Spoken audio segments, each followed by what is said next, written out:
কেৰুৱা কণকাৰ বন্ধ কৰক কেৰুৱা কণকাৰ বন্ধ কৰক কেৰুৱা কণকাৰ বন্ধ কৰক কেৰুৱা কণকাৰ বন্ধ কৰক কিমান মিটাৰ বাতিল কৰক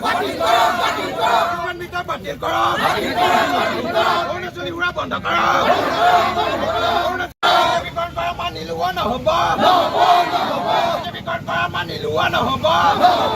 অৰুণাচলীকৰণ কৰা মানি লোৱা নহ'ব কিমান মিটাৰ বাতিল কৰিব লাগিবই কিমান মিটাৰ বাতিল কৰিব লাগিবই কিমান মিটাৰ বাতিল কৰিব লাগিবই আইন বন্ধন কৰিব লাগিবই আইন বন্ধন কৰিব লাগিবই আইন বন্ধন কৰিব লাগিবই হোৱা বন্ধ কৰিব লাগিবই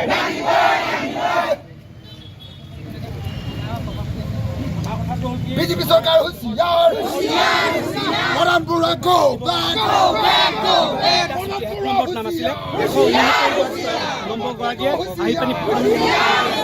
নাম ভৰ্তিকৰণ কৰিছে আৰু আঁচনিখন 2 নম্বৰত নৱজিৎ গগৈ তেখেতৰ নাম 2 নম্বৰত আছিল তাৰ ঠাইত তেখেতলোকৰ বিজেপি যুৱ মৰ্চাৰ যিজন নৱজিৎ গগৈ সেইজনক তেখেতলোকে প্ৰাধান্য দিছে বিজেপি কৰ্মী হোৱাৰ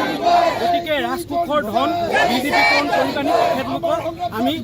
খৰচ কৰিবলৈ দিয়া নহ'ব অনতিপলমে তেখেতলোকৰ এই সিদ্ধান্ত বাতিল কৰি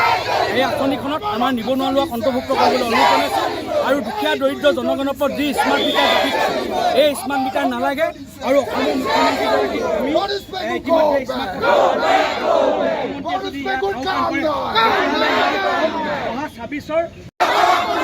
কেৰুৱা কণকাৰ বন্ধ কৰক কেৰুৱা কণকাৰ বন্ধ কৰক কেৰুৱা কণকাৰ বন্ধ কৰক কেৰুৱা কণকাৰ বন্ধ কৰক কিমান মিটাৰ বাতিল কৰক কিমান মিটাৰ বাতিল কৰক অৰুণাচলী উৰা বন্ধ কৰক